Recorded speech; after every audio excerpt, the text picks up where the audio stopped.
Welcome back, and today we're talking about Tonikawa Over the Moon for You, episode 5. So like always, let's just jump into it.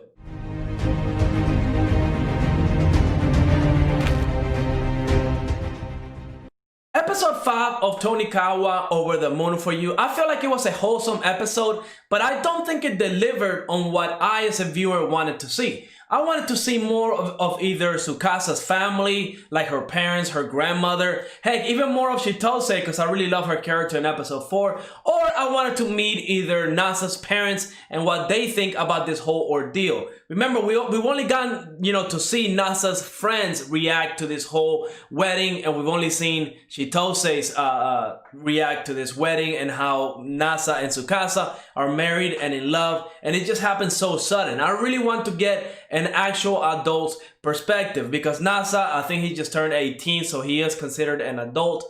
But Tsukasa is still 16, so she's still considered a minor and was able to get married because of her parents' consent. So I really want to know the backstory to all of that, right? Instead, what we got was an episode that focused more on the wedding rings and the engagement ring that usually people, when they get married and they get engaged, happens. But this is not a normal story, right? Because we see that Nasa and Tsukasa from episode 1, they kind of jumped the gun and just went straight into marriage. So of course they're not going to have the same steps as an engagement ring and then as a wedding ring, right? And it was kind of funny how Nasa really didn't even understand the difference between the two, right? He just thought that, the engagement ring was literally everything. It was something that, it would also act as a wedding ring, and that's not right way to think about it, right? Now, this episode also got us into how much money Nasa has. He has like about 5 million whenever they went to that place, Honey Winston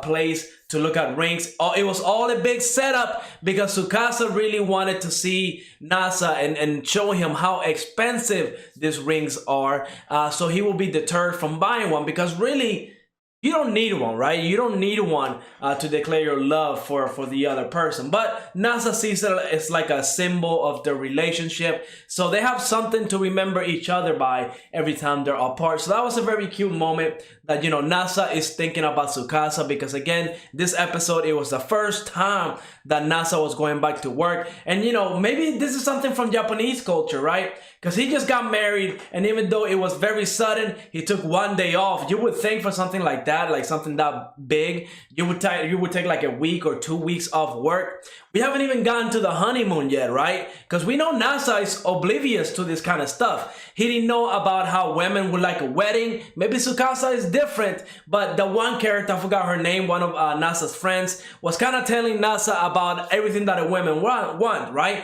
They want a honeymoon. They want, to go out to nice dinners in nice restaurants.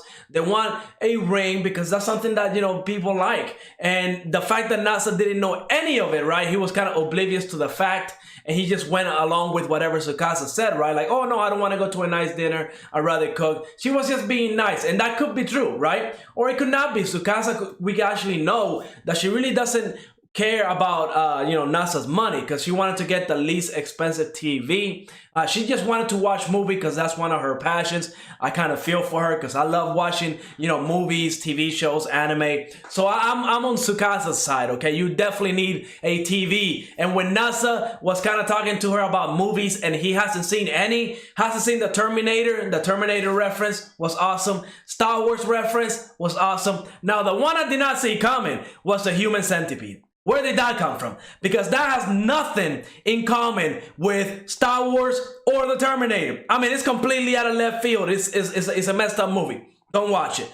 But yeah, that just caught me by surprise. It made me chuckle because it was just completely, it kind of tells you what kind of movies, Tsukasa be watching. She be watching everything. She's a movie connoisseur, so she can watch any type of movie, and she would include it with Star Wars and Terminator, even though the Human Centipede, I don't think is anywhere near the caliber of movie that those two are. But yeah, that was a nice little reference. I like that. Overall, the episode was good. I liked the episode. I just kind of wish it went a different route, because even though though we did get to see, into Nasa's and Tsukasa's relationship a little bit deeper. They had their second kiss today. It was a wholesome scene, very cute. And Tsukasa just doesn't want to be lonely. That's the feeling that Nasa gets whenever he left for work, that Tsukasa was going to be lonely at the house by herself because she doesn't work.